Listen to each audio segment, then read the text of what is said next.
Le coup franc de Mayonga, il part bien et il a touché à la latte. Le coup franc de Pemba Mayonga, 10e minute de jeu, c'est la première occasion à noter dans ce match. Premier tir cadré également à mettre à l'actif de Bièvre. Nadège avec Pirard, on entend vers Garis, le ballon n'est toujours pas sorti, bien joué, ça la passe de Steve. Garis qui peut rentrer dans le jeu. Il joue dans l'axe avec Denoiseux, le petit crochet, il va frapper, Denoiseux, c'est dedans, non, ça passe juste à côté, et belle réaction là d'Onwé. 2 minutes après cette première grosse occasion pour Bièvre, eh bien Onwé répond directement. Le coup franc de Lazaron, elle part bien, et bon arrêt de Mako. Ah, on le sait, une de ses forces à Lazaron, c'est sa frappe de balle. Le coup franc de l'Est au deuxième poteau pour la tête de Relio qui remet dans le paquet. Mayonga récupère, il frappe, Mayonga, c'est dedans, hey, joli, et pas de chance pour De Buisson. La frappe de Mayonga touche la latte et rebondit sur le dos de Buisson qui s'était détendu. Et voilà l'ouverture du score par Bièvre après 18 minutes de jeu. Le coup de pied de but de Mako. Avec la tête de Lazaron, Tiange de la tête, Skater maintenant de la tête et le long ballon en profondeur directement pour Mayonga. Mayonga, il va plus vite, Mayonga, est-ce qu'il va savoir toucher ce ballon? Et voilà, avec cette relance, c'est qui a fait ça? C'est Relio, je crois, qui a relancé en entend et la vitesse de Pemba. Mayonga qui a fait la différence, il a tenu bon aussi dans ce duel. Épaule contre épaule, et il peut tromper De Buisson pour faire 2-0 juste quelques minutes avant la mi-temps. C'est évidemment l'idéal pour Bièvre avant de rejoindre les vestiaires. Bièvre qui réalise donc le break. Et le ballon, ouais, sortie de défense d'Arnoul qui lance en profondeur. Mayonga, pas d'enjeu, une nouvelle fois. Mayonga dans la surface, il glisse et ça va être le troisième. Non! Oh, quel raté là de Tanguy Daoust. Ah, il nous a pas habitués à ça. Celui-là, il terminera sans doute dans les bêtisiers.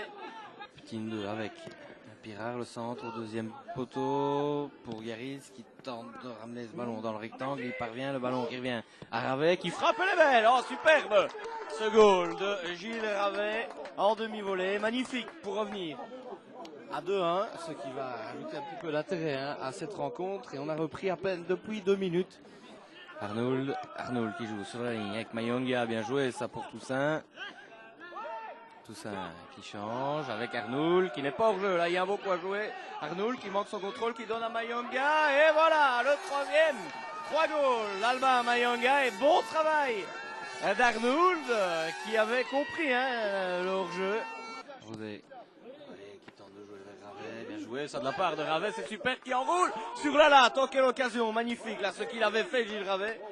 Et Batatigna qui récupère le centre de Batatigna avec la volée de Lazaron. Ah, elle est magnifique. Eh bien, du côté d'Oué, on aura mis 2 superbes goals aujourd'hui.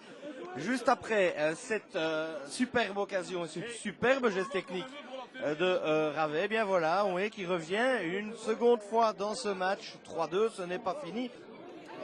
Avec Toupet, ouais, qui passe bien une nouvelle fois. Et le penalty sifflé par l'arbitre, et bien voilà, qui va sans doute venir tuer cette rencontre. Alors Conway vient à peine de revenir. Et Céleste qui s'élance pour transformer ce penalty. Plein milieu, à ras de terre, en puissance. Et c'est dedans, 4-2. Avec Denoiseux, Pirard qui tente de jouer en déviation.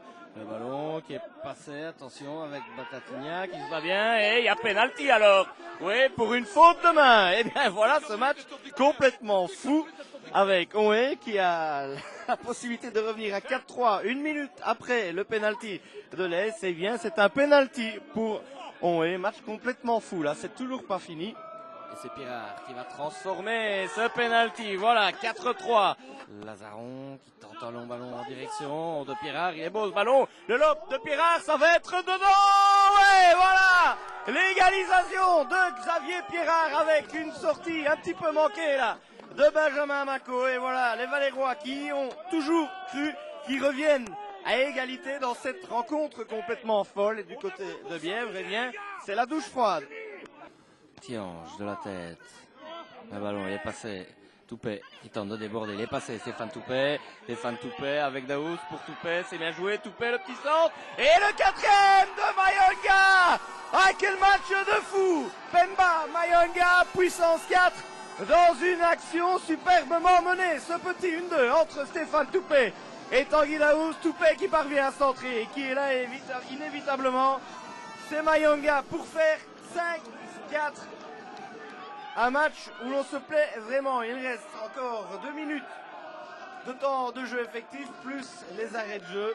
Alors aujourd'hui, on ne va pas s'avancer, on ne sait pas dire si c'est fini ou pas, mais en tout cas, Bièvre prend une belle option sur la victoire. Attention, ce ballon avec Pirard qui s'écroule et pénalty. Oh là là, 92e minute de jeu et Monsieur Noirom qui siffle un pénalty sur Xavier Pirard. L'occasion de faire 5 partout. Quel match de fou. Alors, c'est Pirard à nouveau qui s'élance et ça rentre. Benjamin Mako battu. Onhé qui revient à 5 partout. Onhé aura eu le mérite de toujours y croire du côté de Bièvre. Évidemment, on peut dire que bien, on a du mal à gérer le score aujourd'hui car Onhé est à chaque fois revenu. Et voilà, c'est la fin de cette rencontre. 5 partout.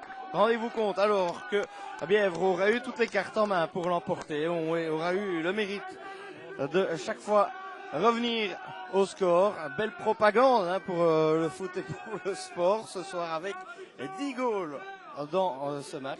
C'est assez rare pour le souligner. Mauvaise opération évidemment au classement pour Bièvre qui ne prend qu'un point et qui aurait pu mettre la pression sur Couvain. Le score final Bièvre 5, Onhé 5. On mène à chaque fois 2 goals d'écart. Est-ce qu'on a cru que c'était fini, mais Onhé a bien joué le coup. Je serais curieux de revoir un peu les images. L'arbitrage pour moi est très bon aujourd'hui. Il a pris les bonnes décisions. C'est dommage de faire des petites fautes comme ça qui nous payent quand même 2 points très importants pour la suite de la saison. Et un championnat, c'est 30 matchs. On se doit de les jouer.